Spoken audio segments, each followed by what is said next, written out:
On this episode of Africa's Big Switch, we had a chat with Joe Kinvey, who is the founder of Platform. Platform is a multi-asset investment platform for Africa and Africans in diaspora.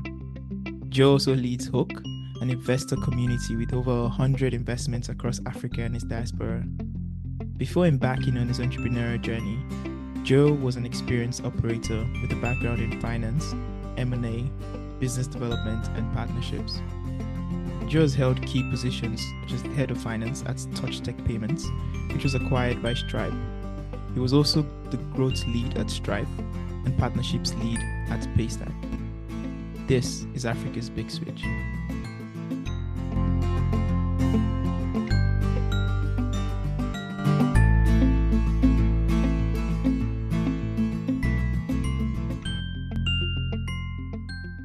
Hi everyone, welcome to another episode of Africa's Big Switch. Today I'll be hosting the episode with Celine, and we have a guest on the show, Joe Kinvey. Hi Joe, how you doing? Hey, Balaji, Celine, it's good to meet the both of you. Hi, Joe. Likewise, likewise. We're excited to dig deeper into your tech career. I don't know if I should call it career, but also just like your life in general. You seem like a really cool guy. You seem like you're building some really cool solutions, especially for Black and African founders. But before then, can you give us like a quick overview about your background and your journey to where you are now? Yes, background, I'm from Togo. I was born and raised in Togo till I was 15, and then my parents decided to ship me to Ireland, which was a bit of a culture shock. But I lived in Ireland for, I guess, 18, 19 years, and about a year ago, I moved to London. So that's like the personal side. I I like cooking. I already told you that. I really like cooking because it's nice and I like to eat my own food. What else? Do you want me to talk about career? Do you want me to talk about Go personal for it. Go for career? it. But actually, before you continue, did your Hmm. parents ship you off to Ireland because you were being naughty? Is that No, is that the no, context? no, not that, that's not it. My parents emigrated to Ireland for Okay. a better life, right? And I'm sure that this story resonates with a lot of immigrants because it's either parents want good life for themselves and their kids, or their kids. And yeah, that's my story. My parents were immigrants in Ireland. They want a better life for themselves and their kids. And I feel so fortunate to have ended up in a place like Ireland because it's really shaped who I am. The opportunities that have been, granted to me. I am 95% sure that I wouldn't have had the same access and opportunities if I was still in Togo. That doesn't mean that, I wouldn't have a good life, but like in places like Ireland, you're exposed to so much. And for people who don't know, Ireland is somehow in between the UK and the US. And with outside of just business opportunities, we've been exposed to so much culture because as Black people in a place like Ireland, I felt like, well, I hope all my Irish friends can forgive me, but we didn't really know who we were for a long time. So we kind of copy from the American culture and the UK culture. And I feel like now, at least now, there is some sort of what we call the Black Irish culture. But yeah, I've been so fortunate to have grown up in a place like Ireland. Very, very kind people, great education system, a lot of opportunities, quite a meritocracy system because the harder you work, the more rewards you'll get, which I really love, and I think that's shaped me for to be who I am today. Really cool. And I just to echo what you said, like same, like I think my parents just moved to the UK, maybe like I said just, but like 6 years ago, and for the same reason. Either always for a better life or also or for a better life for their family. Really cool. I've met a few Black Irish people, and the number seems to be growing. I seem to be meeting more and more people. All really cool. I have a friend that actually moved there from Nigeria, friend from secondary school. So pretty exciting. So let's go a little bit deeper now. Let's go into you being a tech founder. Tell us about your journey, your career. Uh, I'd hate to say that it was accidental, but it wasn't. When I look back, when I started my career, I oh I know that I've always wanted more. Back then, I didn't know what that was. So I mentioned earlier, I went to school, Ireland. I did accounting and finance. It was, for me, the easiest course to do because it didn't have a lot of English literature in it. And for context, when I moved from Togo to Ireland, I had to learn English. So I avoided every course that had heavy writing or reading, and I stuck to things that were more numbers driven.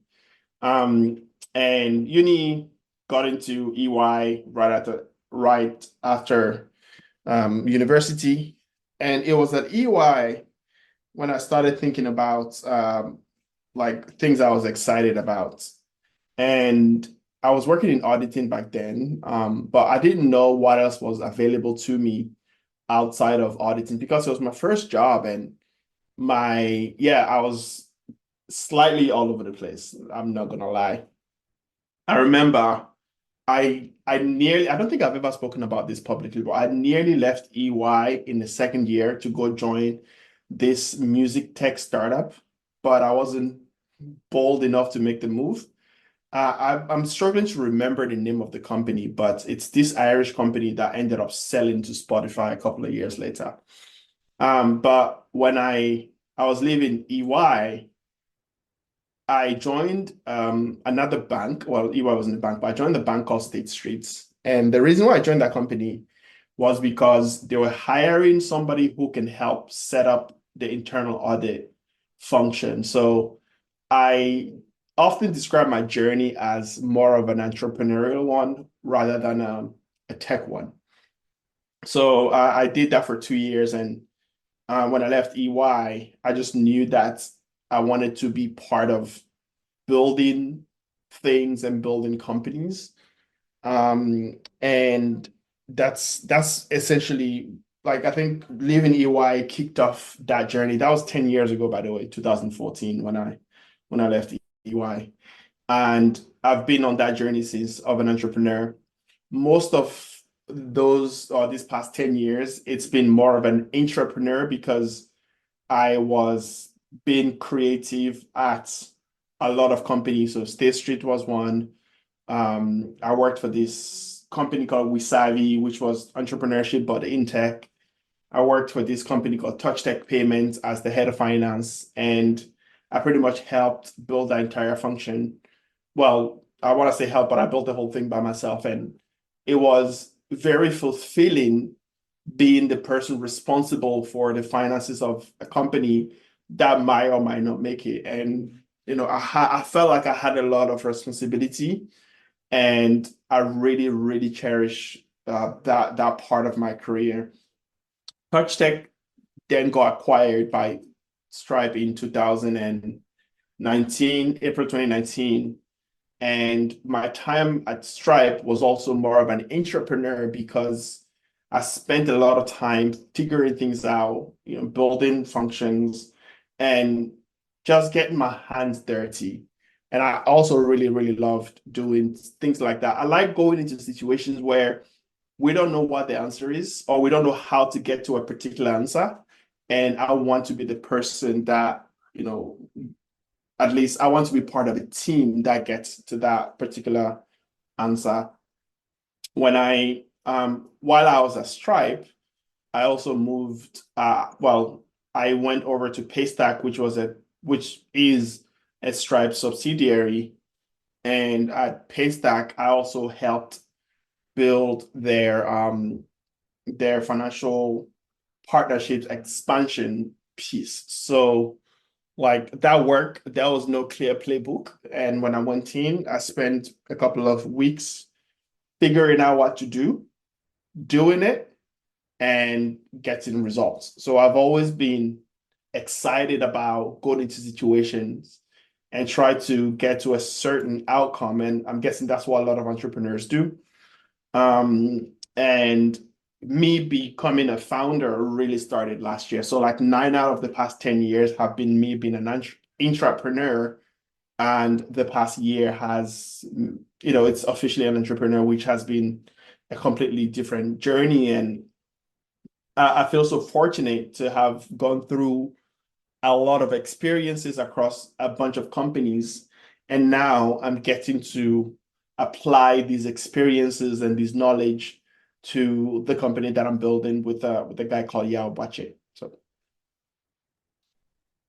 I thanks for that. Thanks for that background, by the way. I want to explore something a little bit more, which is so at the start you said, while you were in EY doing audit, I guess pretty safe environment. In second year you wanted to move, but you kind of just stayed and maybe till after your qualification. What How did you develop the courage to eventually leave and go on this adventure to you build know, stuff? Because stuff, I'm guessing at this point you hadn't built, or maybe you haven't built anything similar um in the space. yeah, I think it's trial and error. The part that I missed um, as part of this story is in 2017, I tried to build my own startup and it failed dramatically. It didn't work. I didn't know what to do. I didn't really even know where to start. I had my own idea of what I should be doing, but it was the wrong thing. I failed quite miserably. And it was so much easier for me to join a company like Touchtech. So I joined Touchtech after my startup never got off the ground. And yeah, I just felt like I had to go and learn. And I feel like it's my second time lucky.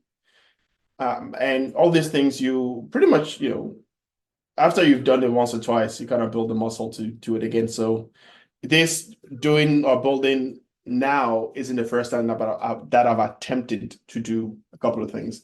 What I believe didn't work back in 2017 is, well, first, I didn't know what to do.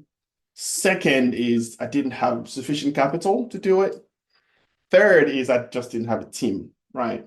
So I had enough obstacles on the way for this not to work. Now I have an idea of what to do. I've worked at companies that succeeded. Um, and I've worked at, quite big companies. Stripe is one of those. I was able to raise some capital last year, which was great. And now I have what I like to call a superstar CTO to build what we're building with. So like the learnings from my previous failure, I'm really trying not to make the same mistakes again. I'm sure that I will make new mistakes on this new journey. But what I always say to myself and others is don't make the same mistake twice. Like once you make the mistake, make sure to learn from it. And it's actually okay to make new mistakes, not old ones. So Fascinating. Thanks for that. Thanks for sharing that story. I ask also personally because it's always like going from the outside in, seeing people build. It always sounds fascinating, but you know, having the courage to actually go in and knowing what to do to actually like do stuff, I think takes a bit of time, or it actually takes a lot of courage. Um, can I so can I go double on, click on knowing what to do? go on. So like platform didn't just happen overnight, right? Platform is what I'm building. And platform happened because we were doing Hoke and we did Hoke 3 years pretty much manually. And we were able to start building platform because we kind of knew what to build by running Hoke. So like it wasn't we didn't wake up one day as like, hey, this is what we're going to build. We knew exactly the problem that we wanted to solve. We've experienced the pain. We've spoken to people who had the pain, and we just had to go and build the technology because the problem is something that we were living daily. So to any entrepreneur that's listening to this, like if yeah, I mean, we all want to be entrepreneurs, we want to build things, but like, what problem are you solving? What sort of pain are you solving? Whose lives are you making easier? And I think that every entrepreneur needs to really, really find a problem to solve. If you're not solving it for anybody, at least solve it for yourself. That's what we started doing because we know the pain, we know the problem, and we've built like some very, very minimal MVPs, and we've tried and tested a bunch of stuff before we started building platform. So like there's a very core problem that we want to solve. Now, some people might not think that's a problem, but for us, it was a problem and remains a problem, and we've solved it with platform. So Interesting. So let's talk about platform. Let's talk about Hook and platform. What is platform and what is Hook? So let me go Hook first. Hook is it's an investment community made up of people like you and I, professionals, founders, creators, who come together to invest in Africa and the diaspora tech startups, plain and simple. And platform is the operating system for investment communities, pretty much. So Hook runs on platform. And the reason why we wanted to build platform is because we couldn't find a tool to essentially run platform on. Now, there's a ton of tools out there, but it didn't fit the demography like us, diaspora, folks who live across, you're in Abu Dhabi, Celine is in Budapest, I'm in London, and we want to co-invest in a company in Nigeria. You go to all the platforms out there, they'll tell you like, what the hell? No. They're not even catering to like the three of us on this call here. And we knew 700 other people that had this problem in our community, and we needed to build for that audience. Now, when you extrapolate, you look at the diaspora, at least the European diaspora, it's about 30 million people. Those are the people that we're building for, that existing platforms are not taken care of. And we've also seen what we've been able to achieve, at least in terms of capital deployment perspective at Hook. For context, we've invested over 3 million in startups, and startups are quite a risky venture, right? So the problem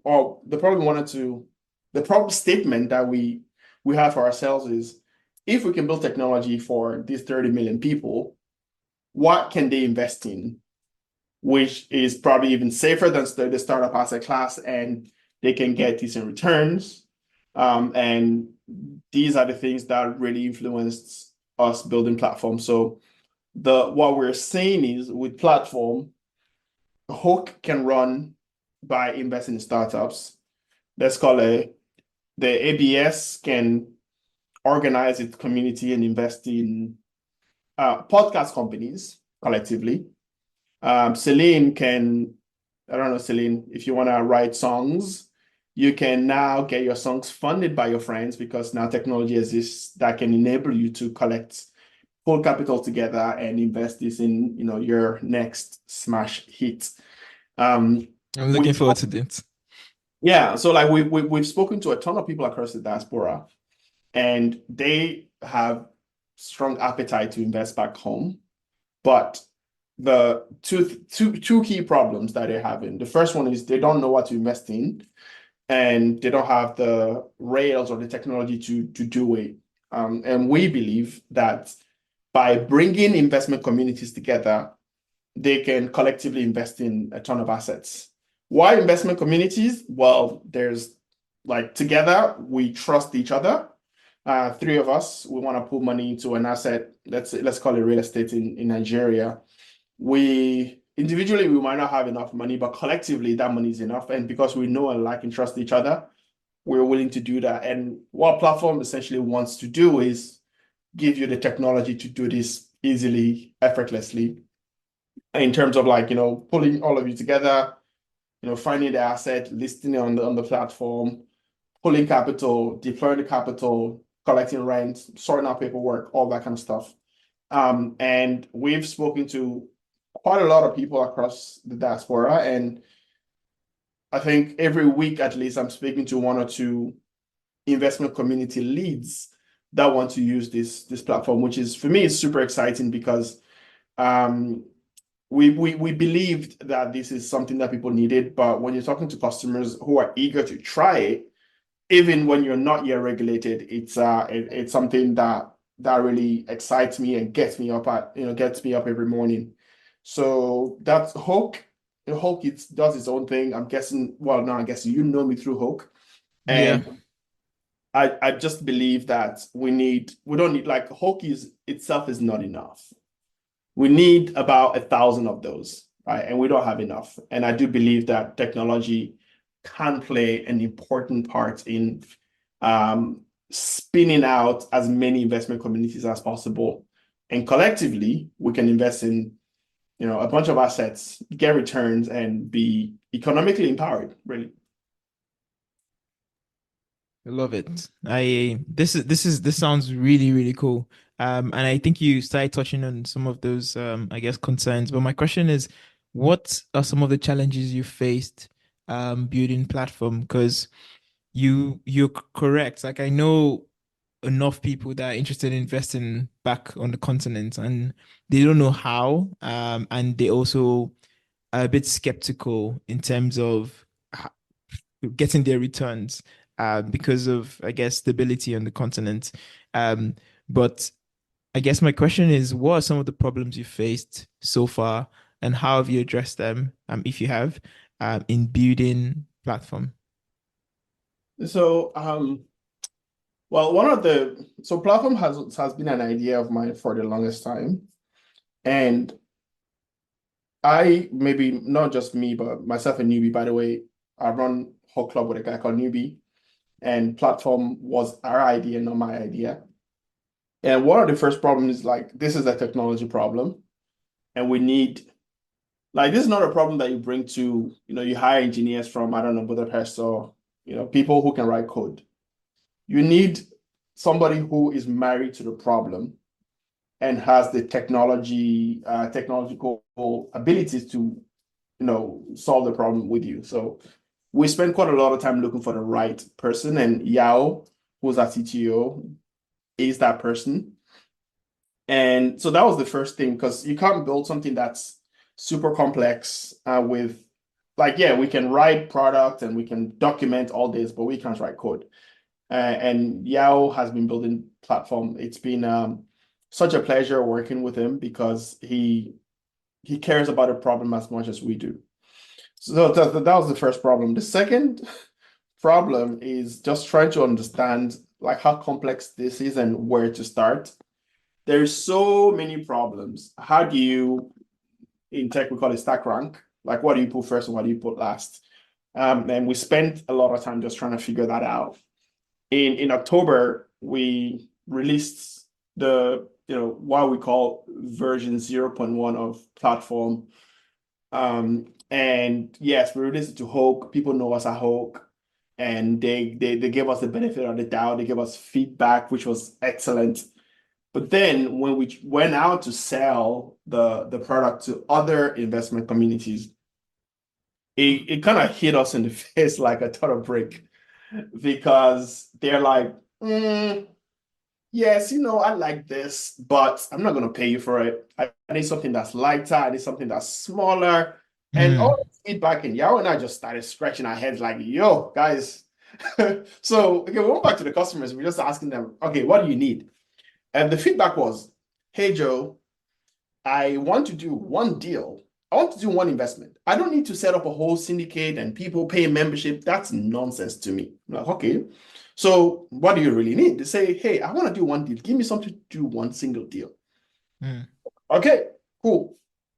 And we took that feedback away, and we realized that, oh, who else can do one deal? Well, founders raising from their friends and family, they're raising from those people, and it's pretty much the only thing that they need. Like, if you want to raise from friends and family, you collect small checks from a couple of them, and it's pretty much one deal. Like, a founder is not going to do and organize, to fund other startups, because they're busy building their own. And we're like, okay, well, we can build something for this, let's call him deal lead, who wants to do just one investment. And this product can also be used by, founders and to raise from their friends and family. So that's what we did. So we actually had to spin out a new product that was much lighter, that was easier to use, that focuses on one investment only. And we probably spent about a month just building this new product. And we started selling it last month. And we had a startup that used the end-to-end, and it works. So by just listening to our customers, we're able to build a brand new product that we didn't even think about when we were starting building this, right? Because remember, we're coming in with, I'm going to use the term tunnel vision, focused on solving for hope. But then when you go out, people want different things. So that's another problem that we faced. In the UK, as I'm going to use the term financial technology platform, you need some sort of regulation. And I spent maybe 3 months just finding the right people the right firm to help me with this, because nobody, I didn't even know where to start. So I reached out to some of my investors. Hey guys, who can help me? Back and forth. And one of my investors actually introduced me to this other guy who is now helping us with the regulation. So that's problem number 3. I think that's that's sufficient problem. The current problem I'm having is fundraising. I'm fundraising again for pre-seed. And while a lot of the investors that I interact with, like Yao and I, and you guys are experienced, they're struggling with how big the market is. In fundraising, market size is such a big thing, and we've had to spend time to really, really elaborate. Because I'm going to invest and I'm telling them, hey guys, this is a market creating opportunity. If we build it, the market will get bigger. But I wasn't able to give them tangible data point. And after pitching a couple of investors, I'm like, okay, this market size question keeps coming. We believe the market is huge. I just give you the number, 30 million people. How do we portray and clearly elaborate to our investors that this market is big? And if it's not big, it's going to get bigger. So that's one of the pushback that we've got when it comes to fundraising. And I think I underestimated what it really takes to fundraise. When I did it last year, it was super easy. It's my Hulk people. They know me, they've seen me, they've invested with me. So it's easier for them to give me money. But then I didn't pitch a single external investor. People I pitched, I knew them, they knew me, it was easy. But now you're pitching external investors that don't know you. So you have to, it's a whole different muscle that I've had to develop when it comes to fundraising. And I think that muscle is getting stronger, and I'm learning as part of this process. I'm learning more about fundraising. I'm learning approach. I'm learning how to reach out to investors. I'm learning how to tap into my network when it comes to fundraising. And I'm learning. Every day you wake up with a new set of problems, a new set of opportunity to learn. And it's it's been quite the journey so far. Thanks, Joe. You said a lot of really interesting things, and I like the analogy of, building your skill in fundraising and interacting with people as calling it muscle building. I think that was very, the imagery was very vivid. My question is around the people problem. So from the conversation, it seems like you spend quite a bit of time trying to identify the right people, like identifying Yao. I hope I pronounced his name right. And I'm curious, what metrics or what indicators helped you identify Yao as the best person for this role? And how did you go about finding him? Well, so Yao and I worked at Stripe together. So Yao was a Stripe engineer, and I don't know if you know about Stripe, but Stripe prides itself in hiring the best engineers. I've known him for a couple of years. We met in 2019. We were both joined Stripe around the same time. And we've just we play football, lunchtime, what boys do. Cool. But I remember one instance, he was telling me how he got into coding.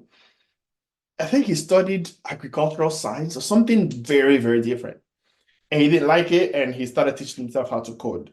And he taught himself how to code. He got into MEST. He became a MEST fellow, i.e., like an engineering lecturer. And then he told me about, he runs this community of developers called Dev Congress.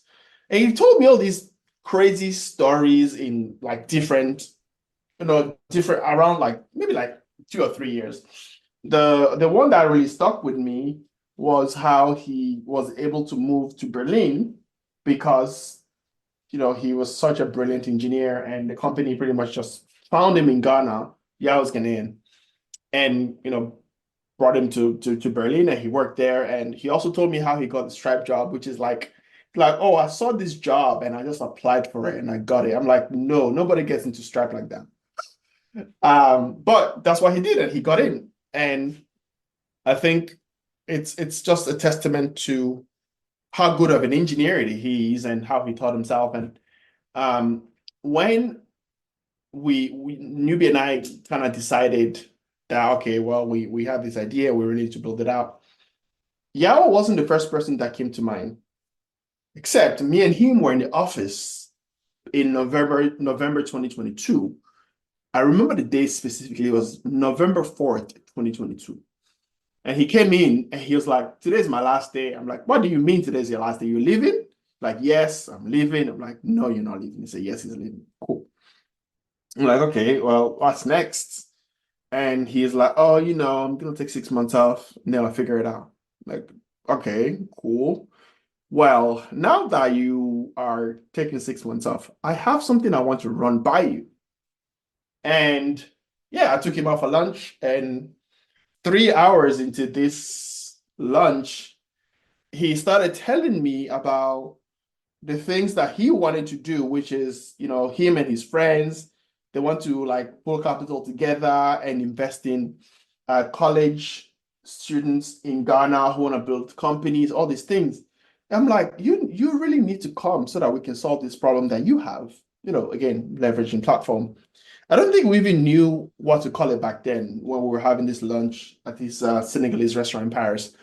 And yeah, like I knew he was an excellent engineer. I just didn't know that I could have him as my CTO. It was I'm not gonna lie, he's like out of my league. I didn't even think I could afford him. But then, and I knew I couldn't afford him. But when you bring him in as one of the people who also wants to solve this problem, now we both had a common mission. And so he waited for me to finish. He pretty much waited for me and he was learning about syndication and writing some basic codes. And I finished towards the end of March 2023. And then, yeah, we started building officially exactly a year ago. So, yeah. I hope I answered the question. I know it's a long-winded way to answer. It's such a simple question, but yeah, like Yao is such a superstar engineer, and you don't meet people like that quite often. And when you have the opportunity to work with them, you should definitely jump at it. And I jumped at it. So Yeah, I mean, thanks, Joe. I don't think the question is as simple as people think it is just because it was short. But I think your answer was perfect. And it highlighted a lot of things that I think are really important. Like one, having actual conversations with people in order to see that their visions align. But yeah, thank you so much for sharing. I'm very encouraged. And I think I want to meet Yao as well. yeah, he's quite an interesting guy. I like every day. Well, most days we talk and we always have something new to laugh about, which is very exciting. On top of doing the work, of course. Super cool. So on the work, what should we expect to see from platform going into the future? And I guess just for the sake of our listeners, Joe said is raising. So if you want to invest in platform, please reach out to him. His details will be on the podcast episode. But back to you, Joe. So what should we be expecting from platform going into the future? So we're still building. We have at least one new engineer joining us next month so that we can build faster. We're working on regulatory cover. We want to make platform public before the end of the year and essentially work with as many communities as possible and bring them on board. We believe that it's gonna take a while to get a lot of communities on board, but and it's gonna be slow as well because some communities are not fully formed and everybody comes in different shapes and forms. But we want to go live at the end of the year, before the end of the year, and pretty much be that infrastructure to enable more people to co-invest together. We want to really make it super, super easy for as many people as possible. And we believe that when this thing gets to where we think it should get to, more of us, me included, will be economically empowered. And when you have, I'm going to use the term economic freedom, there's so much more you can do. And for our beloved continent, I do believe that when we co-invest in a bunch of assets, companies, now there's a lot more capital going to Africa. And that capital can be put to use. And our continent will be better off. One thing that I always say is my life work is to contribute towards the economic empowerment of Africa and Africans. And I really, really want to leave that. I want to leave that statement, and I want to play my part. I'm not dismissing how difficult it's going to be. We're not going to get it right the first time, but we will keep pushing because I said it in a previous podcast, which is Africa has to be better in my lifetime, and I will play my part. Africans have to be more in my lifetime, and I'll play my part. And even if it doesn't happen, it's not because I didn't try. I'm using I because that's my life mission. I'm going to try my best to build something to solve my problems, hopefully a lot of people's problems. And the analogy I make is, when you take, a broom, right? The broom, the African broom. When you take a little stick, you can break it very easily. But when you take a broom, it's actually very, very hard to break. And we are stronger together. And technology is going to be what really make us more empowered now and hopefully in the future. So this is like a round of applause, standing ovation moment. And I just wanted to acknowledge that because what you said, I'm gonna take it. Yeah, because what you said was it was so genuine, it was so heartfelt, but it was also almost like a call to arms. It was like a Mandela moment. Yes, that's what it was. It was just like, Listen, we can do it. I'm gonna fight. And I'm like, yes, we need more of this. We need to hear this, more often. We need to see this more often. And so just for me as someone on the podcast, I'm very grateful to have been part of this conversation and to have heard just your energy and your hopefulness and your grit.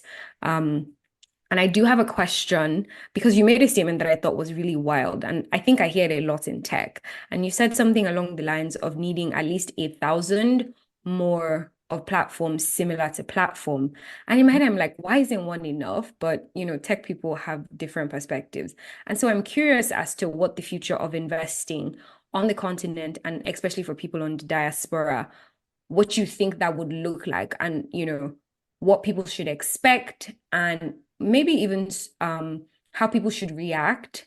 Because I think that whilst it's something that we've been waiting for, hoping for, praying for, we can be a bit standoffish or reluctant. And so from someone who knows what he's building and knows the vision that he has, what's the future and how should we respond to the future?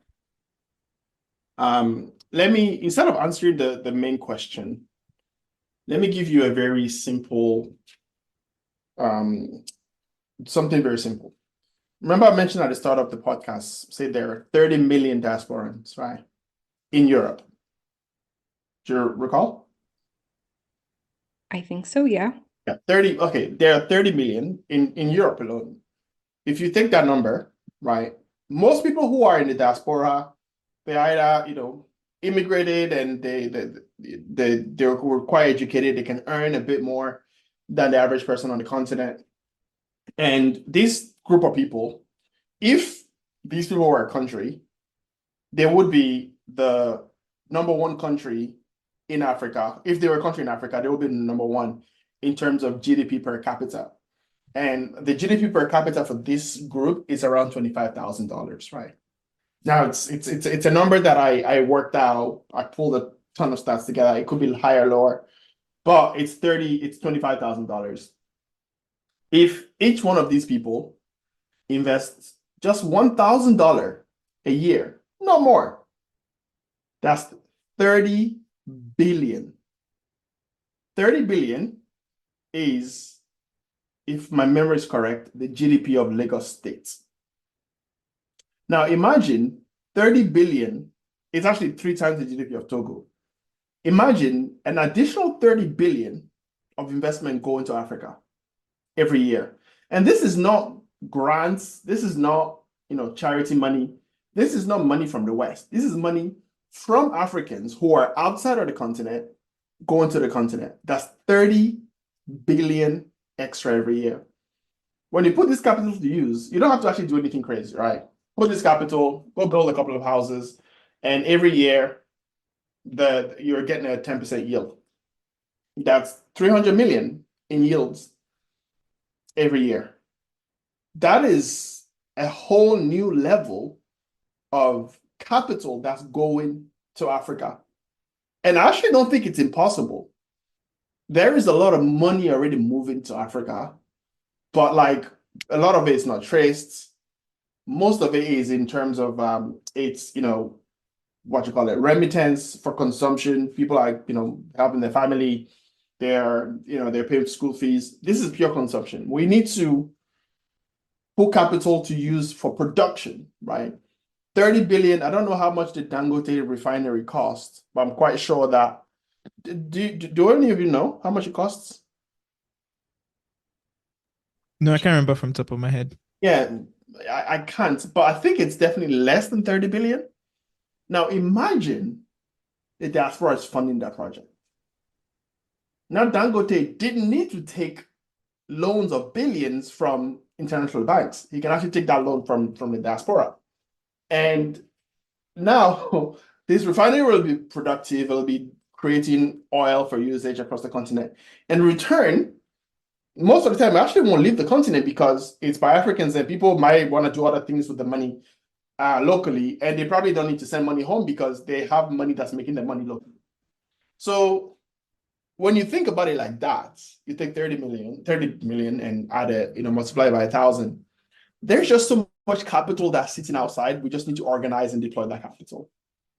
I believe that the future of the diaspora, especially when it comes to investment, is co-investments. The good news is we've already been doing communities for a while. Like we're organizing communities. Everybody has their cliques. Guys, I'm in about 50 other WhatsApp groups. I'm sure all of you are too. We're already organized. We've been doing communities. Even our houses back home are built in a communal manner. Can we leverage that and do investment stuff with it?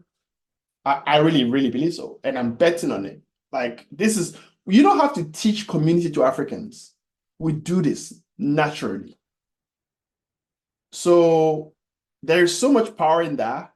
And now let's use community, deploy some capital. It doesn't have to be a lot of money. It's $1,000 a year. It's not a lot. Like 30 billion can do so much for Africa every year. And I believe that platform will be the channel that people use to deploy that capital on the continent. In, but also out. Because in is very easy. It's very easy. Get money out is a whole different story. And I'm being more spiritual these days, and I'm asking for God's favor to enable me to accomplish some or most of this mission. Amen. Yeah. Amen to that. While you were talking, I googled the refinery cost is 20 billion. There you go. We have 10 billion left. Yeah, and this is the largest refinery in Africa. There you go. Now we have 10 billion left. What else can we do? He wants to build a steel plant. How much is that going to cost? Now imagine we are funding that. Can you imagine? That's such a flex. We're not there yet, but I believe that we'll get there. We just have to start. Like Hulk started with $20,000. Now we're past, I think it's like 3.5 million in 4 years. We're building a new syndicate called Diaspora House, acquiring real estate across the continent. I'm very bullish on that because again, it's safer asset class. Everybody I speak to, they're like, sign me in, sign me in, sign me up, sign me up. So like there's so many things we can build. And I do believe that, we can definitely get to 1,000 communities. And again, like take 3 million multiplied by 1,000, that's 3 billion. Like it's actually it's not impossible. 3 billion go into Africa every year through one platform. Can you imagine the amount of platforms that can spin up because they can now see the money going in and out? I can't wait to see more competition coming our way because it's only going to make the continent better. And I'm very much looking forward to it. Wow. Thank you so much, Joe. So fun fact, I have no finance knowledge whatsoever, and I was kind of scared coming into this conversation because I thought it was going to be all numbers and, things that I wouldn't understand, but I've left so enlightened. And yeah, I'm grateful. ABS is grateful, and I'm so sure the rest of the world would be, very grateful to hear everything that you said. So we've basically gotten to the end of the podcast. Thank you so much for speaking to us and for sharing your story. There's one final question we like to ask, which is, if you were to travel anywhere in Africa on an all expense paid trip, where would it be and why? Ooh, you're putting me in this is a tough question. What expense paid trip? I really want to go to, what's this place called? Hold on. No. Oh my God. The country's name is now escaped me. The one that has the sea and the desert? Namibia. Namibia, yes. I've always wanted to go to Namibia. I haven't been, and I really need to go. So, no, I want to go. I need to go. Why, So, just for the desert? no, Namibia is one of these countries that when you read the history, they've actually figured out a lot of things and gotten a lot of things right. Of course, it's not perfect, but they have what I like to call a functioning democracy, one of the highest GDPs on the continent. And I just want to experience what functioning democracies look like on the continents. Of course, I've experienced some, but like you don't hear more about Namibia because things work there, right? And those countries don't get enough spotlights, and I think they deserve it.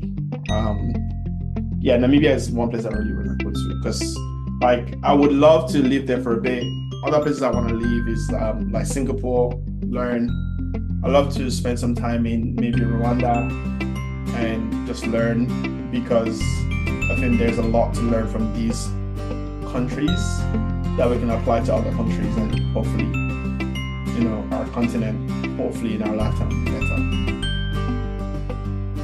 Amen.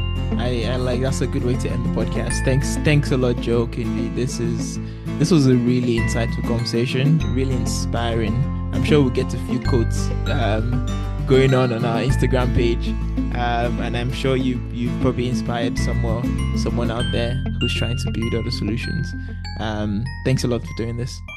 Well, thank you for having me. I really enjoyed it. Very tough questions, guys. Very tough questions.